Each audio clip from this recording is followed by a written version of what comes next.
Okay,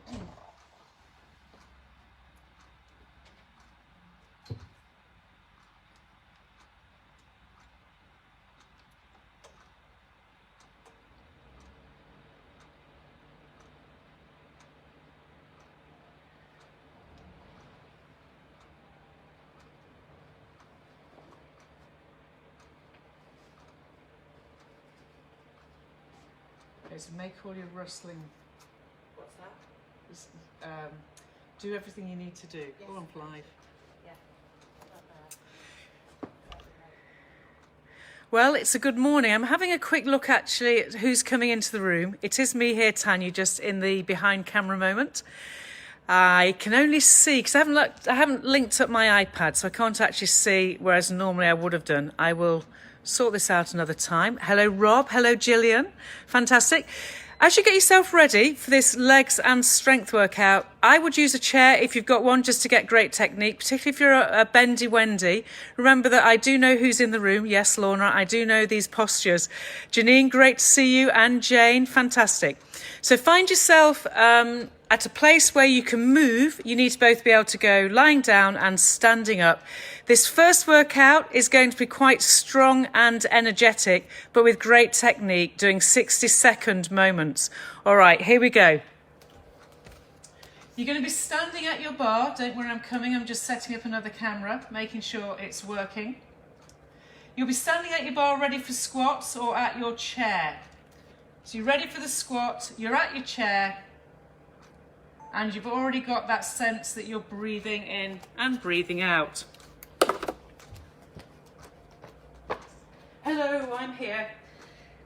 Having your feet and legs parallel, it's amazing that we're back again, isn't it? You're drawing up on the pelvic floor, aware of your posture and all the things you've been learning. Find your squat, we're going straight into this. So the squats are going to be narrow, and then you're going to squat to the side. Come back and do the narrow squat, step up and go to the other side. If you keep a rhythm so that there's largely the same amount of action going on as you squat and stand, squat and stand. I've just realised you might hear a tick tick as I haven't moved the clock, but I'm going to just get on with this rather than move your clock. So squat, stand, squat, side. If your squat is naturally a little bit twisted and you're a bendy Wendy, that's why you'd end up using the squat bar, chair, to help the form stay with symmetry. That way, as you're doing your squats, you can angle everything appropriately, get your symmetry and therefore build strength and rehab rather than continuing with that twist and shift. Okay, we've got about 2 more. I've planned for about a 60-second phase, trying to get a sense of what 60 seconds is. All I know is you need to keep an even rhythm, place the body where you know it belongs. You don't try and rush through it, because this opening moment is you setting up your ability to perform more complex activities. Okay, this is the last time. You'll squat centre, stand, squat side, stand, squat centre narrow, stand and side. You're going to go to the floor, finding your all fours position. Fingers are spread. I'm doing knee hovers to help your trunk stability connect. Shoulders away from the neck, your knees will lift and lower. Exhaling and inhaling. If you can't feel the right activity area, in other words your abdominal area with your armpits, yes, and thighs, then you're not breathing the movement into being. I am making a certain assumption that you all practice general Pilates with me, although I appreciate increasingly we have people joining us, future-wise anyway, who won't. But I will never ever deviate from asking the core breath to be your lead. Lowering and lifting. Inhaling, lowering, exhaling, lifting. Continuous breath will keep the continuous core stability system in place as you lift and lower, lift and lower. You're going for another 5, 4. Don't forsake the breath. The breath is your priority and the flow of movement follows the breath. 2 more. I can't count, we know. And last time. Feeling very, very alive. Your next position then is going to be your bridge. Lie on your back. You will have your feet parallel. Know where your heels are. Glance up at where your knees and make them straight. Press your hands into the ground as you lift your hips up and pull your hips down. Okay. Up you lift, and down you flex. The good positioning will give you hamstring and glute, back of the thigh immediately, and the breath to strengthen the trunk alignment as you go up and down. Get the sense of rhythm and use your breathing as the rhythm. So if your breath out is the lengthened upwards phase and the breathing in is the lowering phase, they have an equal timing, allowing your body to tune into a sense of rhythm. The rhythm always helps the body to better perform. If you're flat back, please don't tuck under too much, the same with you sway backs. If you're lordotic, by all means pelvic tilt, but the people I saw in the room are largely bendy-wenders. So you don't want to do that overly tucking under backside connect. You are drawing your pelvic floor up, you are shrinking your abdominals in. The strength work that I do on these videos is always making an assumption that you understand basic positioning and know that the breath is paramount even though we're making bigger moves happen. This is your last bridge, you feel your hamstrings completely awake, and then you're going to go onto your all fours again. And here we're going to do your hamstring curl. Find your true all fours. You're going to do the same leg each time. So my shoulder away from my neck. You're then going to slide. I'm using my right leg up and put it back to a tap. Exhaling, it lifts. The movements I'm doing are the basic movements that bring about connection to trunk stability muscles. And we're starting simple so that as we go day by day together, we can keep keep technique right rather than assume it. Make sure you build up these connections to your body rather than launching into some kind of random rapid move. You've all the time in the world because there's nowhere to go. I'm going to do one more with this right leg. I'm keeping my trunk stable. I'm making sure that there's no change in my spine. I'm now on my left leg. Inhaling to lower, exhaling up. Exhale to the sky, inhale lower. Did I tell you that we're going to go through all of this twice? So we're about halfway through the sequence I've prepared. That is your strength and legs. Every move we make today in this video gives you that stronger connection to the muscles that want to move your legs and stabilise your trunk. 4 more. Keeping perfect alignment through the spine. You don't see my lower back dipping and sagging, and you don't want to feel yours dipping or sagging. Last 2. Inhaling down, exhaling, and you're coming back to stand. Next position is going to be your side bend. So you're going to squat, not side bend, side leg lift. Squat and lift. I've chosen a baby squat in between each leg lift to make sure that you keep the movement going on through the side bottom, abductors and hamstrings. You can add a little double leg lift if you want, so you can go lift, lift. We hinge at the hip. The star type of shape, I think, is the best version of this as your leg lifts. It's not a kick.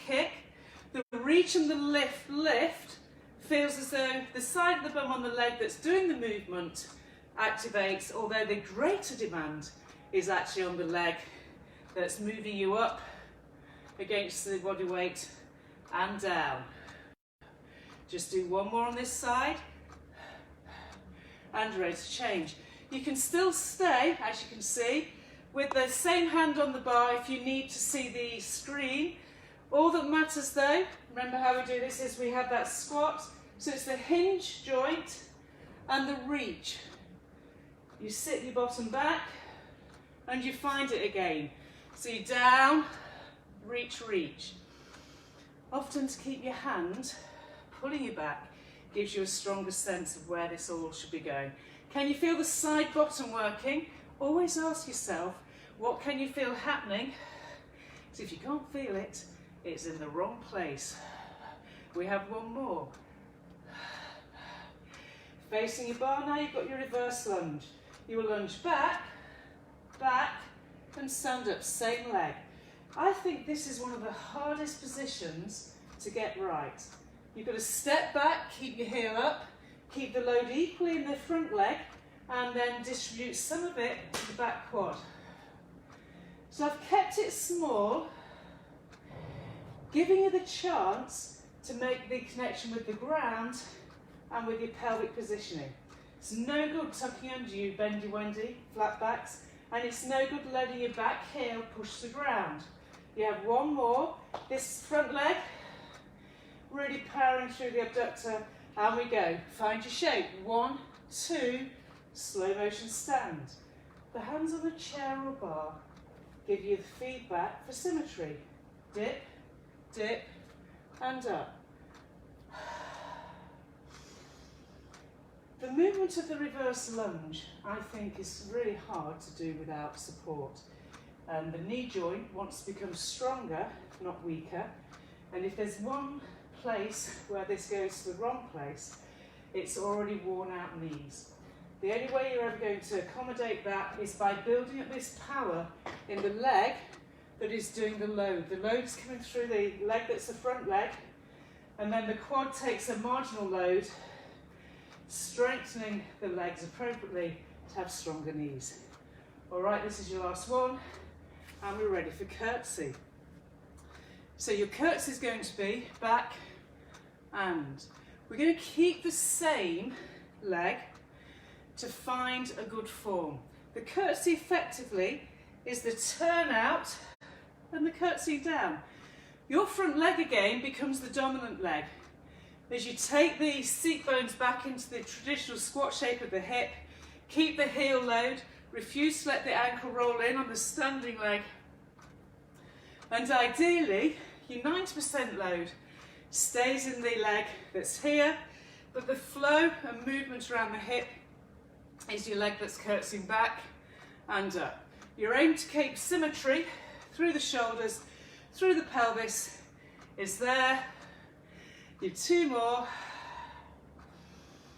and last one, and you're ready for the other side. We take it down and down, inhaling and exhaling.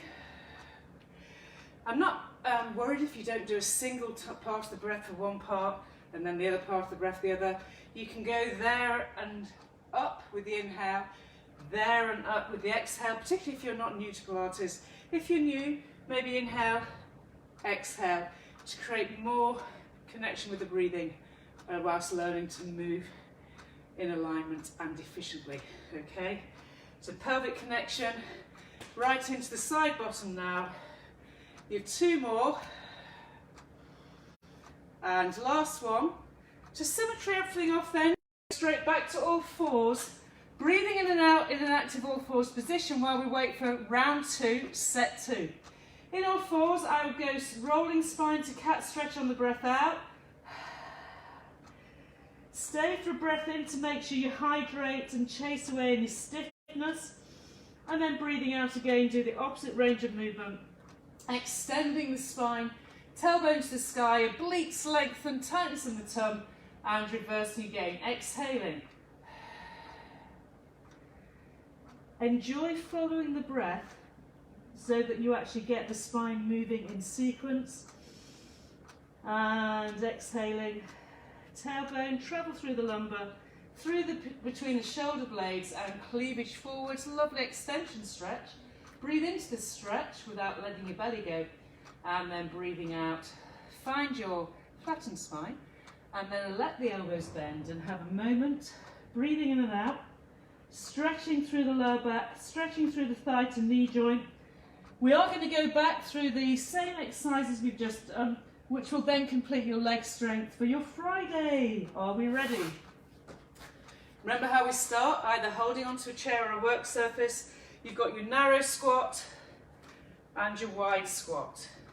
Narrow squat and wide squat. Inhale down, exhale stand. Inhale down, exhale stand. If you want to keep that rhythm, the breath sequence on the squat is almost easier to make sure you get the discipline of not just whacking the body in and out of activity, but placing the breath, placing the muscle movement pattern, so that you're constantly in tune with the breath and the leg work.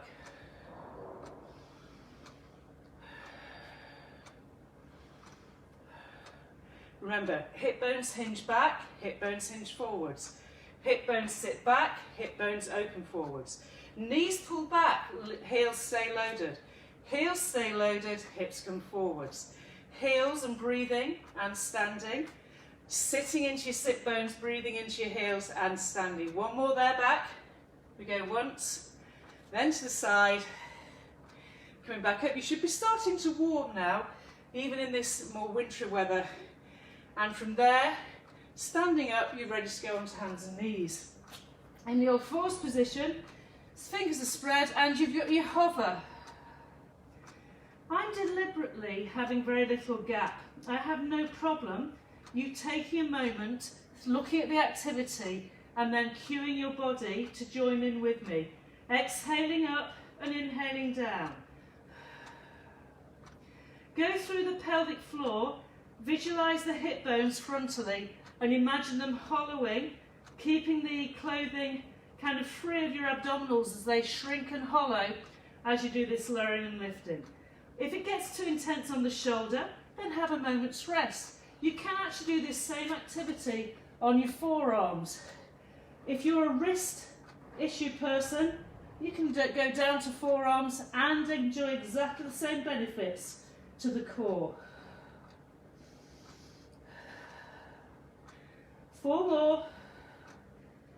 3 more, armpits, shoulders. 2 more. You can feel the abdominals working for you. And last one. Onto your back you go. If you're wondering why we keep moving, it's called an exercise program. Thigh bones are parallel, check your knees, press your heels into the floor and the hands and lift up. You're going to lower down and lift. Inhale, the hip hinges, the neutral spine, and your primary movement comes with the heels pressing, the hamstrings activating. I'm not asking you to squeeze your bum. The glutes should do a functional connection. So long as you're breathing, invades the trunk stabilising system so that the legs can move against that lovely neutral spine aligned, pelvic alignment, because the hamstrings know what they should do in this position. Inhaling, they lengthen as the pulley system goes. Exhaling, they shorten to lever you up. Breath in, you hinge at the hip, your lumbar spine feels nothing. Breath out, you press in. If you're lordotic, yes, it's a baby tilt of the pelvis using pelvic floor, not a bum squeeze. And if you're a sway, flat back, you certainly need to release the pelvis to do the very opposite. You need to keep that gentle, neutral curve. Okay, you've 2 more, inhaling, and 1 more, pulling the hips down, and then extending the hips frontally. Coming straight onto all fours again. You should be starting to feel an element of breathing. You got your hamstring curl, heel to the ceiling, and down. Exhale.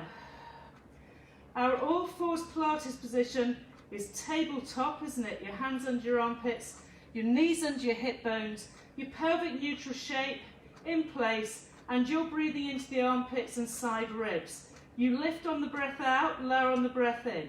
Exhaling, up to the ceiling you go. Breath in, down you come. Exhaling, up you go. Inhaling, lowering down. Breath out and in. Do me 4 and 3. Heel to the ceiling, flexion at the ankle 2.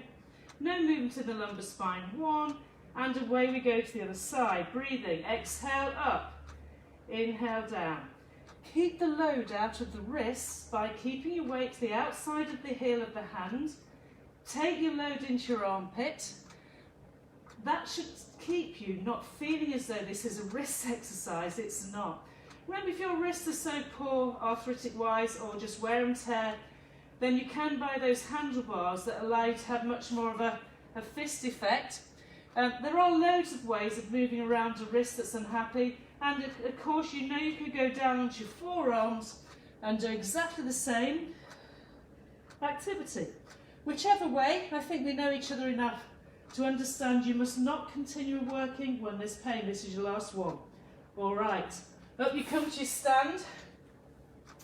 You got stand, single leg lift, lift. Baby squat, lift, lift. Inhale, baby squat, exhale, expand. Inhale and breath in. You sit your bottom back and you stand up. You're aiming to get lots of activity in the standing loaded legs. It's continuously loaded, and you know that you have to hinge at the hip as a normal squat as you lift and lift. Down we go, up we reach. Down we go, up we reach. You have one more on this side, waking up the side bottom quite vigorously, and then you're ready for the other side. Find that squat, and up, up. Down you come. Simultaneously, you're getting into the side glute area, all of the abductors. The pelvis stays without tucking under, so if you know that's you, then you know to hinge. You'll often feel, if you're a flat back or a sway back, that you're really arching your back. Now, I'm not asking you to arch it, I'm asking you to core stabilise and stop tucking under. Okay, so have a little play. If we can get this right over this 4-week lockdown moment, then life will go really well. It's actually less than 4 weeks now, do you know that? Which is wonderful. I'm starting to feel lots of action, healthy action, which will help my knees and my lower back. This is your last one, and you're ready for your lunge. Step back, reverse lunge, step up. I've kept the lead leg, it's my left leg this time, still active. I refuse to tuck under, so I've hinged. When we do it at the studio, the reformer scooter version, all of that kind of single leg hinging, finding the hamstring glute in a single split leg position is the healthiest thing we can do here. Okay, so with no reformer to slide to and fro, you can see the action, can't you, of the standing leg. We slide forwards, we slide hinge backwards. Forward, so that's the same principle as the reformer, but the reformer allows a better connection with your body. Hence, it reforms, hence its rehabilitation. But we will do our own. Are you ready for the other side? Step the leg back, slide, hinge, hinge, and open. Inhaling and exhaling. Inhaling, you'll feel that one leg's probably much happier than the other because the strength portion is different from side to side. The heel on that back leg, remember, doesn't press the ground. Because we've done so much together online, and we've been in the studio for the last 15 weeks, I am making some assumptions that the moment you see the move, you understand the necessity of the joint alignment. In other words, crucially on this one, heel to the ceiling is the back leg, loading the front heel, resisting twist is the exercise. One more. Keep the core connection and let that go. Ready now for your curtsy. So you're in a bit of turnout. We curtsy same side, hinge and feel the seat. It's up to you how low down you go. You mustn't in any way affect any of the joints, not the sacroiliac nor the knee. Often if the ankle turns in, you get a problem, and if the knee doesn't pull out, you get a problem. Go low enough to feel your bottom, but not so low that you physically change the joint alignment to something that makes it less efficient and therefore contraindicated. So that curtsy and stand. In my eyes, this activity of rotation and flexion is quite compromised because it's very easy to forget where your pelvis is.